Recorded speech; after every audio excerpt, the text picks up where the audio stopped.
going to cover today, day 2 in our manual, chapters 9, 10, and 11. And 9, the year-end guide. Chapter 10, customizing forms. And chapter 11, finding and saving time.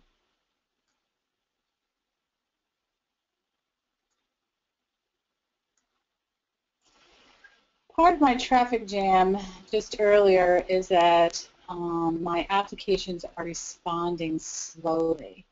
So if you'll be patient with me, and we'll get this done as efficiently as we can. Okay, the year-end guide. You can keep as many years of data in QuickBooks as you wish. However, there are certain procedures that you should follow at year-end. There are four steps to complete in QuickBooks at year-end. First step is to consult the QuickBooks year-end guide and your accountant to build a complete list of tasks you need to perform at year-end. 2, set a closing date and password to restrict users from a prior period. And 3, provide your accountant with your QuickBooks financial information using a method such as the accountant's copy. Incorporate changes from your accountant for step number 4. Okay, the year-end guide. To open the year-end guide, we would go to the menu bar, the help window, and year-end guide. Year-end guide has tips and suggestions and features to help you along with your year-end guide. There are quite a few accounting and bookkeeping functions that should be performed to close your year. And if you are not an accountant yourself, you would be collaborating with your accountant to finalize that year-end. Here we have tasks to prepare for filing taxes, tasks to do if you have subcontractors, if you have assisted payroll service, and that sort of assistance through QuickBooks year-end guide. Okay, the second step to your year-end is the procedures that involves restricting your users to prior accounting periods and setting a closing date and password.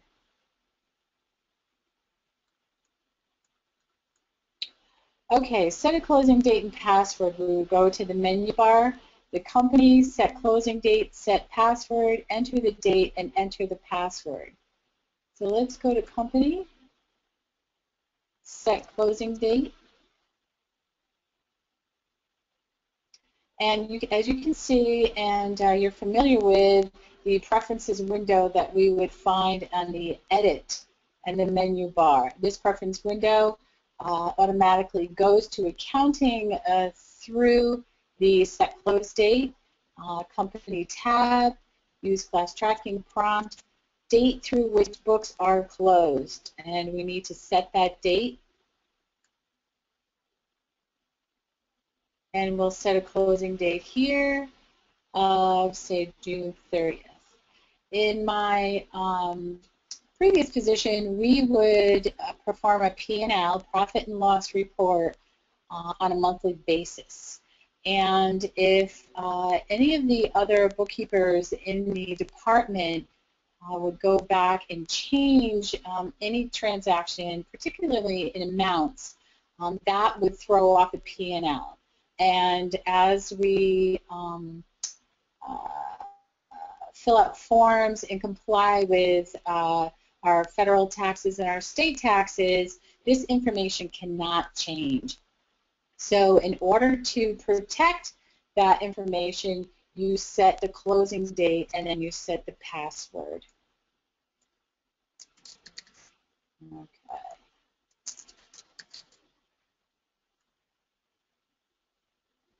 And we also have another function that helps with preventing changing that information is a warnings. Okay, we need to set a password. Is a warning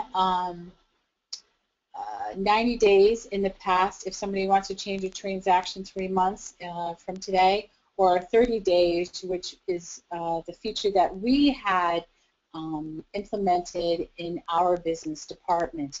And this would give a warning. If you don't set the closing date with a password, they can still change it, but the warning is still there for them to remind them you should not be changing this information. So we set the date, we set the password, and OK.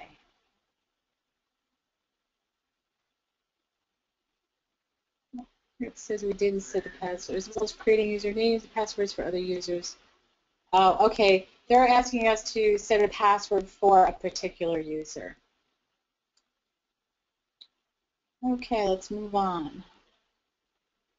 All right, financial info to your accountant. The accountant's copy is an efficient way to work with accountants that use QuickBooks. With this process, a special copy of your data file can be given to your accountant to enter adjustments. To create an accountant's copy,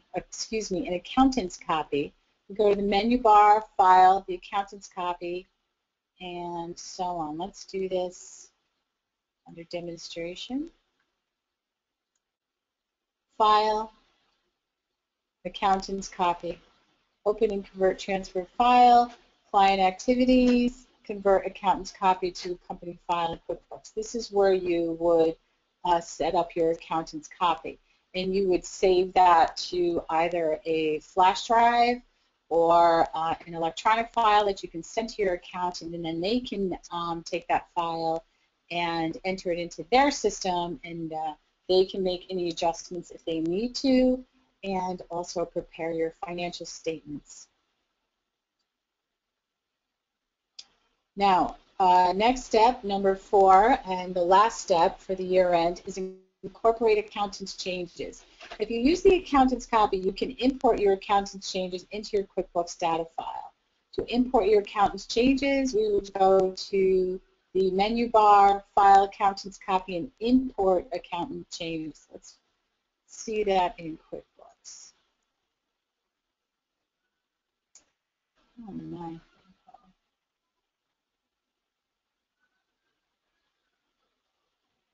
Am I on the wrong path? File, Accountant's Copy, Import Accountant Changes from File. I would suspect once you put the flash drive in, they would see that file and ask for input. View export changes for client. Okay.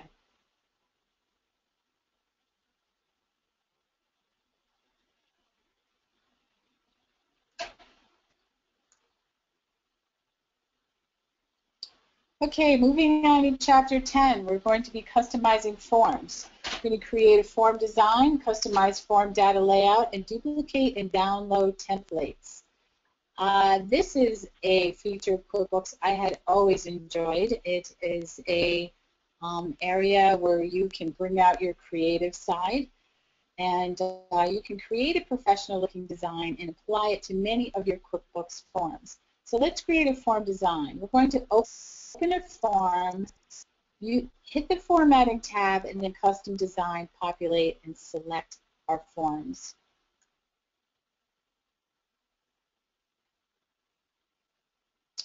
Let's go home and open an invoice.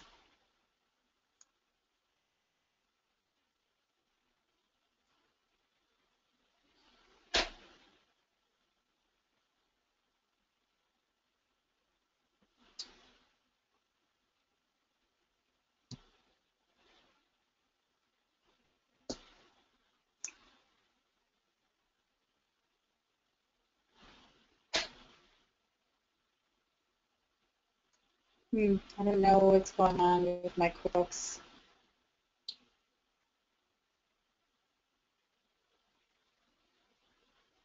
It's slow. Okay, invoice has opened. Excellent. And we have an invoice here, and we will hit the Formatting tab and Custom Design. This is the fun part, and we'll choose the Custom Design.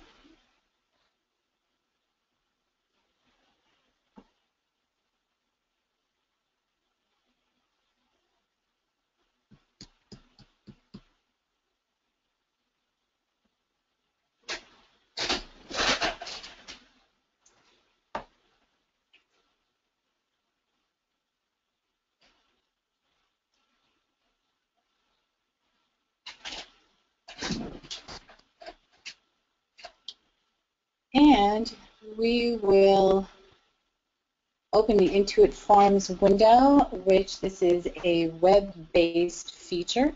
So you have to be hooked up to the internet. And there we go. This looks like fun. Okay, QuickBooks Forms customization. You will have background choices and colors and fonts, your grid style, and of course confirm and apply. You populate, make your choices, have a little fun creating, and then also create a professional-looking form, which I call the face of your company, because this form is what your customers in the outside world will see of your business. Okay, let's close out of there. That's our design form feature. Okay, next we can customize the form data layout. You can change the data layout of several different forms in QuickBooks. You can customize invoices, credit memos, sales receipts, purchase orders, statements, estimates, and sales orders. To customize the form layout, we would open the form, formatting, and then the custom data layout. Let's go into QuickBooks. We have the form open. We're formatting tab. In the open forms, create invoices, customize data layout. This is a warning that QuickBooks sends because they are protecting the templates that they had designed. And in order for us to edit that design, to change that design, they are suggesting that we create a duplicate and then change that duplicate rather than their original design. It's a good idea to protect that original form. So we're going to make a copy.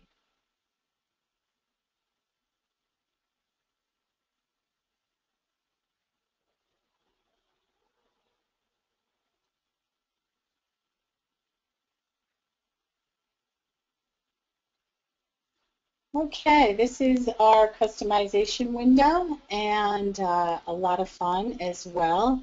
And what we show here are the header, the information on the header of the invoice, and what will show on the screen and what will show when we print. The screen information may be just information that you would like on the invoice, but you would prefer that your customer would not see that information, or vice versa. Okay, so when we customize, and we can customize the columns, we can add the description or the amount. We can add the item. This is moving awfully slow. I can't get too in depth with how slow this is responding. Okay, let's do an SO number. And it's saying that we would need to use the Layout Designer here at the bottom tab. And this designer will allow us to move the columns and the fields to the position of our liking. So we can take this little section here and move it back and forth. Some people may like an asymmetrical look or a symmetrical look, whatever you prefer, and you can move these around. You can move you can adjust the column height, the column width. Okay, let's move from here because we are going way too slow. Okay, and that will show you your adjustments. And as you can see, we moved it here. It doesn't look well. We can open the print preview. And that's a little too close right there, so we need to adjust that. So we're going to close that. We can adjust it through the Layout Designer. Okay, let's move on. You could duplicate and custom form and use it as a starting point for other forms, which we just did. This makes it easier to create additional forms with the same look and feel. So we just duplicated that form. So let's move on to downloading custom templates. And we can download those through the templates feature in the lists at the menu bar. Let's go to QuickBooks. Okay, we're going to close this.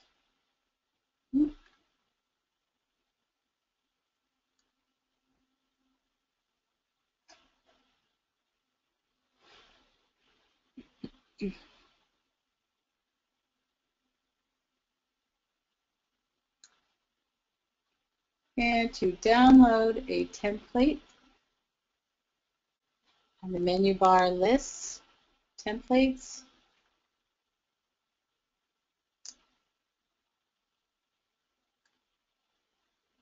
and download templates, which is a web-based feature. You would look through that window, populate, see what you would prefer to use as a template. Most of the templates in QuickBooks that they offer they work very well, and you can use those. They're perfectly acceptable. Okay. Let's move on.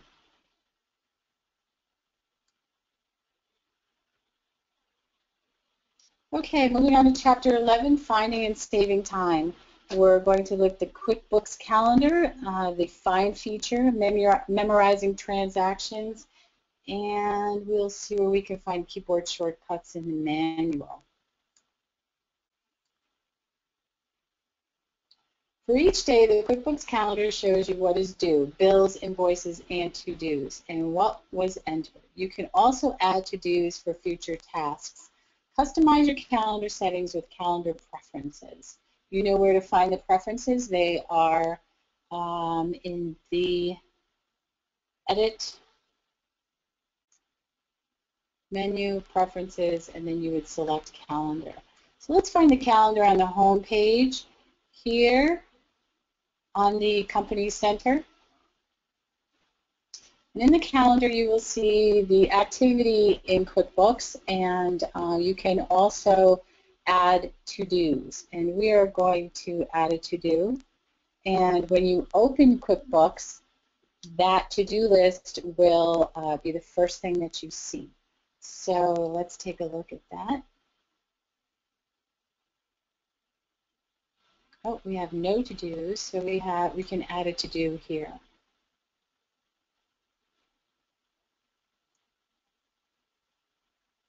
And populate your to-dos, and then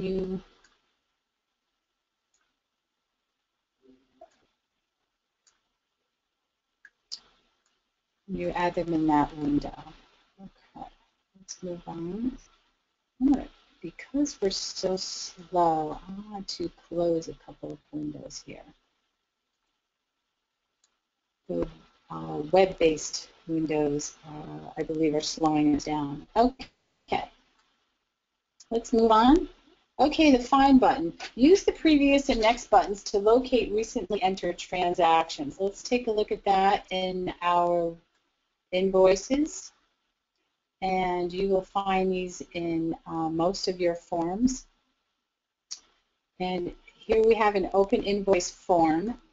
And the main tab, right here you see these are the previous and next buttons.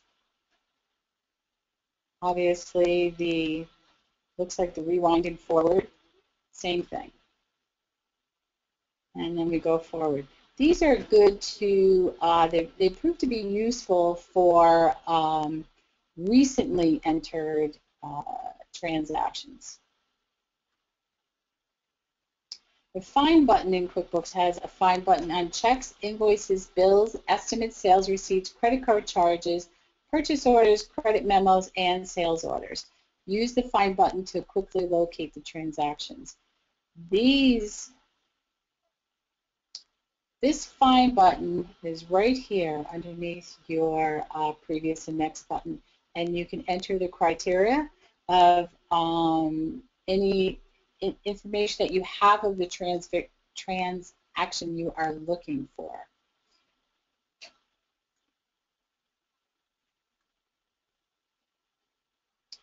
Okay, now a simple find in the menu bar, edit, find, and simple. I had found that the find button or find feature is one of the most useful features in QuickBooks, especially if you have a lot of activity. And sorry about that, that's the neighbors barking. Anyways, the find button was very useful in finding transactions, especially if you have a lot of activity in your company. You may want to find the date something was entered or how much, who the customer or the vendor is, and you may know the vendor but you don't know the amount. So you can look up the vendor and you can see the amount, or you may know the amount but you don't know the vendor, so you can look up by the amount.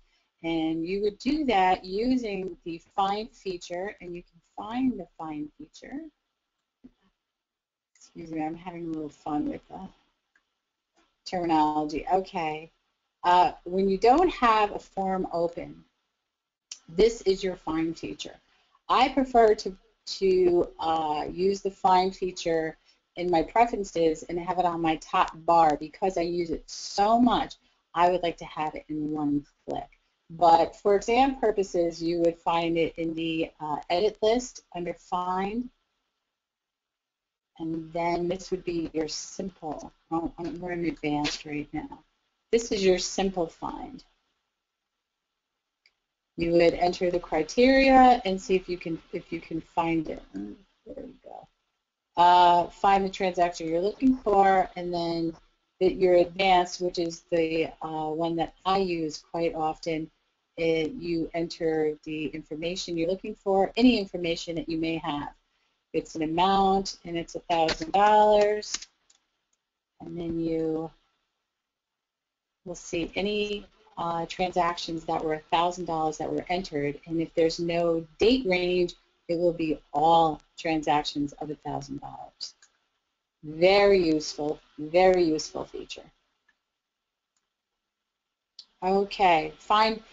We can use the centers in finding names, and we can use the centers in finding transactions. And let's take a look at that. Let's do our vendors.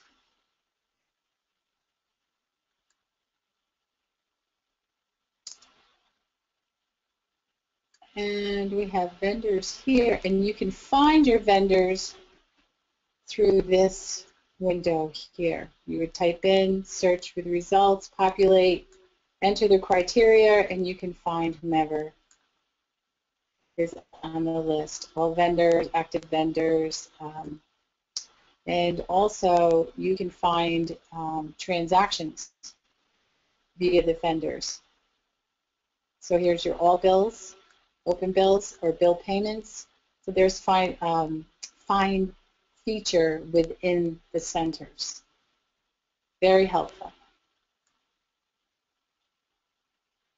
Okay, the QuickBooks Search. QuickBooks Search helps find list entries, transactions, and menu items. Set search preferences in the update search index and use QuickBooks Search. The search is a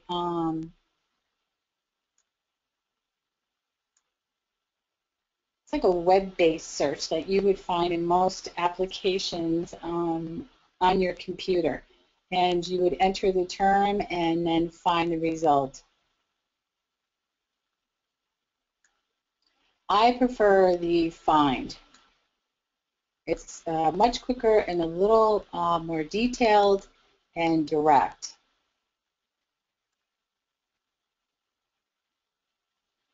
Okay, next time-saving feature that QuickBooks offers is memorizing transactions. You can save time by memorizing reoccurring transactions. And the path to memorizing a reoccurring transaction is you would enter the transaction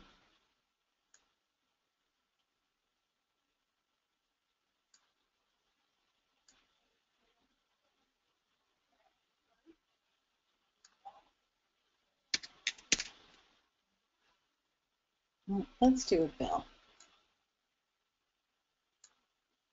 I think a bill would be much more intuitive. So we'll go to vendors, enter a bill. Oh, I opened the center. Excuse me.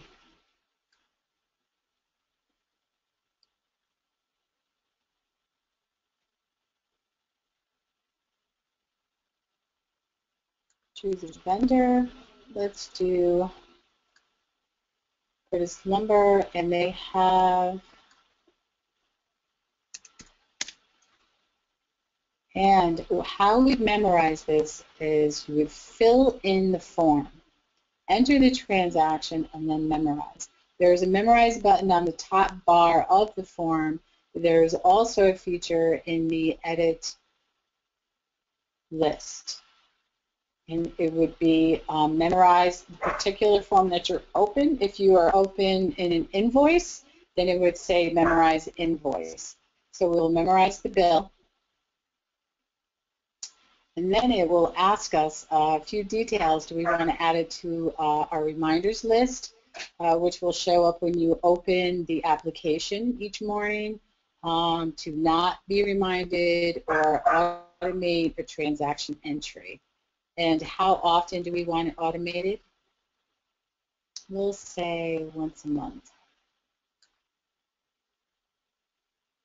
And days in advance. Okay. And the next date that we'll say August 6th is the next time we want it automatically entered.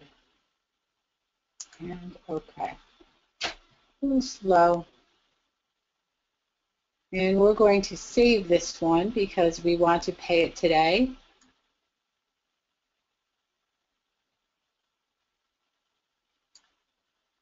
That's just asking for a class. We're not using the, we're using the class system, but I'm not going to cover that right now. Okay. So that's memorizing a transaction. Now, QuickBooks will remind you of any auto-entered transactions for that day when you open the application. That transaction that we had just memorized, I put on a schedule to be automatically entered. So we automatically entered it for the next one would be on 8/6. So on 8/6, when you open QuickBooks, it will have a window that will say, these transactions are automatically entered. Do you want to enter them? You select them, and then it automatically enters them. And it's very, very handy, very efficient. To edit a memorized transaction detail, we would find the memorized transaction, and we would find the memorized transaction in the memorized transaction list. And let's say it's Curtis Lumber, and we want to change the detail. Yes. We want to change the detail that it is not $50, it's $55.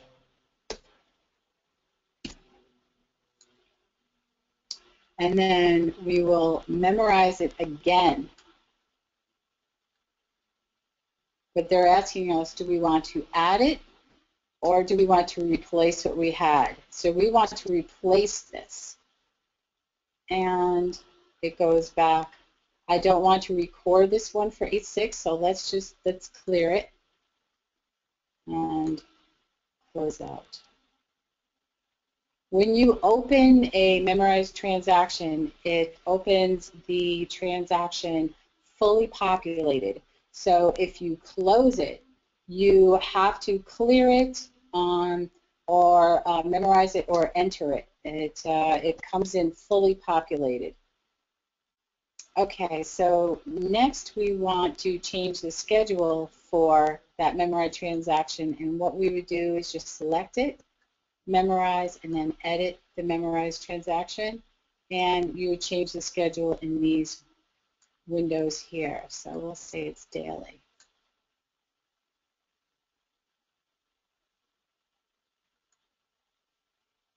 And to delete the transaction in the memorized transaction list, memorize transaction on the bottom, as our most list names list, that they have this edit window at the bottom left of each of the list windows. And delete memorized transaction. When you delete a memorized transaction, you have to be in single user mode.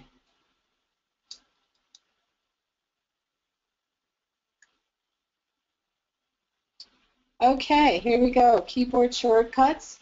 I hope you had time to review your keyboard shortcuts. They're on page 96 in your Day 2 manual. They will be covered, so take a look at those. And also, I recommend that you go over your exam objectives, which should have been sent to you at the beginning of the program. The objectives discuss the topics and each detailed feature or task in each topic for the exam. Also, the topic percentages covered in the exam are QuickBooks Setup, 5%, QuickBooks Utilities and General Product Knowledge, 10%, List Management, 5%, Items, 8%, Sales are 10% of the exam, Purchases are 10% of the exam, Payroll is 12%, Reports are 16%, and Basic Accounting are 10%. Customization and saving time are 12%. That's a good percentage of the exam. So I would recommend that you go over those objectives and for your strategies to take a look at these percentages and your objectives, and should prepare you and assist in your preparation for the exam. Okay, that's it. That is Day 1 and Day 2 for our QuickBooks. And the exams are going through Certiport. So if you have any questions about that, go to Certiport for any technical help that you may need. And if you have any questions now, let's get to those.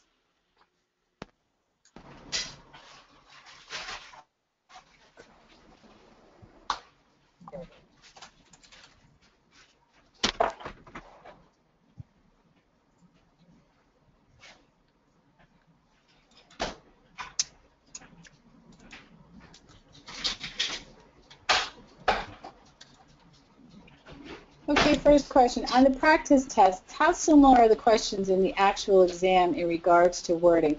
They're very similar. I think that the practice tests, especially the 3 practice tests through Cedarport, I found them very helpful and gave me an idea of what they're expecting, how to decipher their wording and their terminology, and give them and select the correct answers.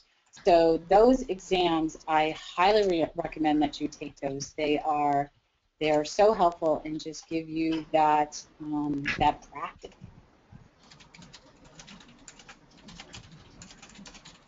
Thank you, Celia. That was a good question. Okay, Linda, your question: what are the set future dates warnings for the preferences? Can you give an example? Yes, the warnings are, it's a small window that pops up, and it just says this transaction is more than 30 days old. Do you want to continue? And that it's simple. That's the window. So if you set the 90-day, it'll say this transaction is 90 days or older. Do you want to continue? Okay, Cecilia. Her question, on the 5 practice questions, how many steps are usually each to reach the correct answer? The majority of the exam is multiple choice. So I would kind of like pay attention to like the detail of the paths and where you would go Oh, okay. and what you would do in order to accomplish a task. In the demonstrations, it's usually about, I would say, maybe 5 steps to get the task accomplished. And as you know, when you're going into QuickBooks, it can take about 5 steps, and as you can see in the paths, it's about 5 or 6 steps. Some are even less, of course. Opening up a center, finding a name in the center.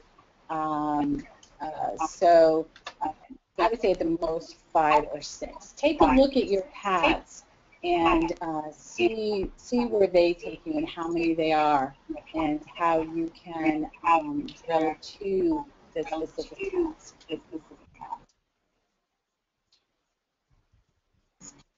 Let me see. We said 5 is practical.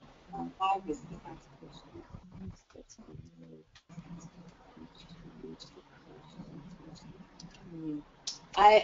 Maybe, Cecilia, I may have misunderstood your question. If I did not answer it,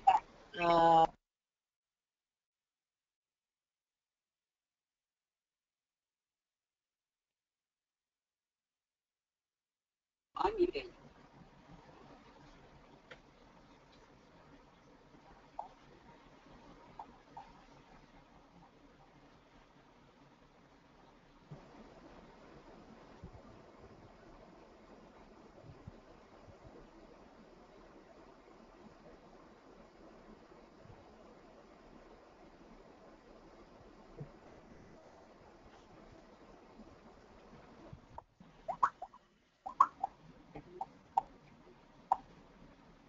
Okay, Linda, your question. When customizing an invoice using a field, how do you make the alignment clean? If you look at a page 87 in the manual, you'll see it's not aligned. Is there a way to auto-align? That would have to go into the design layout window when you want to do that. I think it's a little more of an intricate type of move, you know, like a manual move. Auto layouts, if you want to use an auto layout, I would just use a template that they already have in place.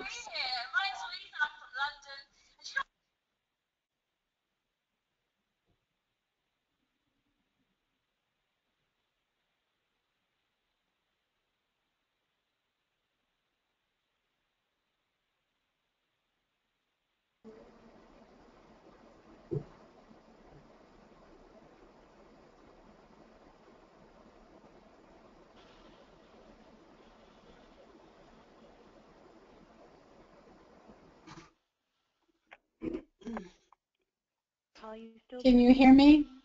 Yes, you're good now. We have a question. Somebody lost their sound. I don't know if it's their end or my end.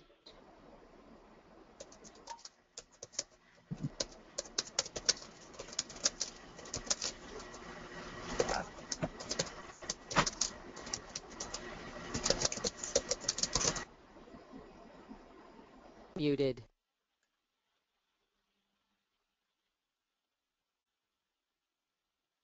Okay, great. You can hear me.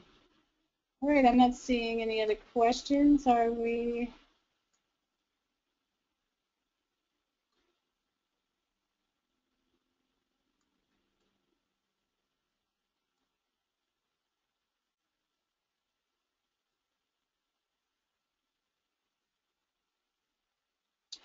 No, to verify. Okay, back up. Alva's question is, she just wants to verify that the practice tests are different from the practice quizzes. No, the three practice tests that you take before your actual exam they're almost identical. And as a matter of fact, I think they may even use some of the same questions. So I highly recommend those. And I also believe that those 3 exams, the 3 practice tests, they take out that unknown factor. They take out that stress factor. When you go into your exam, the actual exam, you know what you're going into, you know what they're expecting, I highly recommend those. And if you can take them, I took mine in 2 days. We didn't have enough time to do all 3 practice tests on the first day. So the first day I took 2 practice. On the second day I took a practice test and my actual exam. And they were so helpful, so helpful. I hope you will find them helpful too. And they take that stress out again, as I mentioned before. They just take out that, eliminate that unknown factor, that uncharted territory. Oh, Deval, I'm honored to help everybody with this. I'm glad to do it. I hope it was helpful and meaningful for you, and I wish you just all the best and success, and I pray that you can celebrate, and I would love to hear from you guys how you did in your test. I believe I will have my email for another week or 2, so if you could email me and let me know how you did, I would love to hear it, and we can celebrate in spirit. Okay, I think we have another question coming.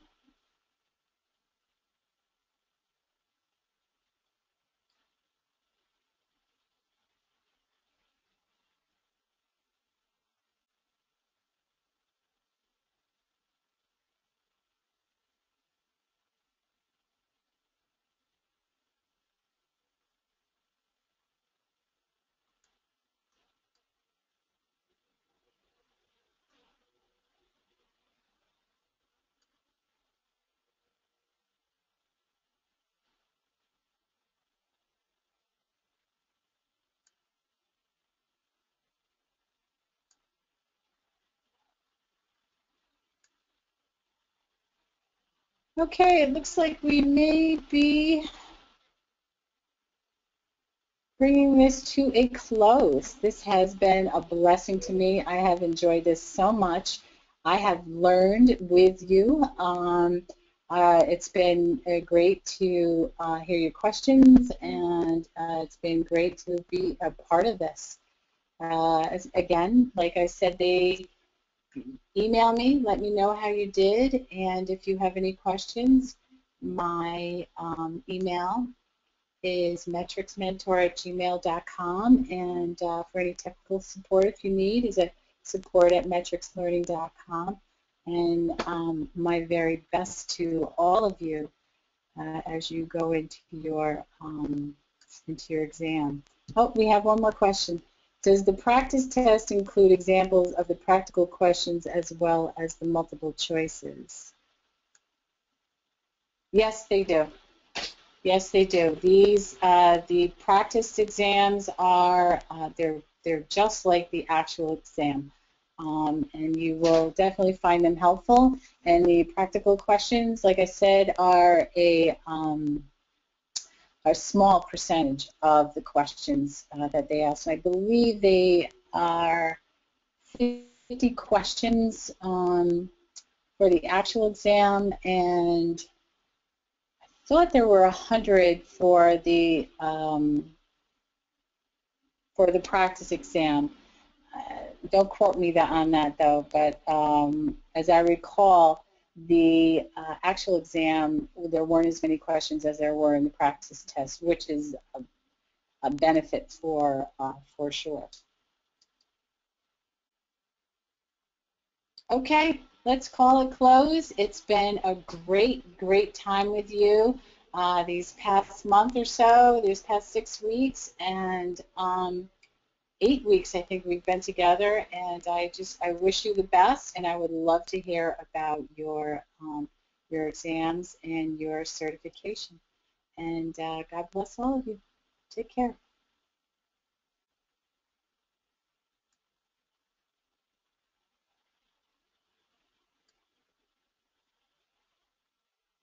You will get the PowerPoint, the PDF PowerPoint.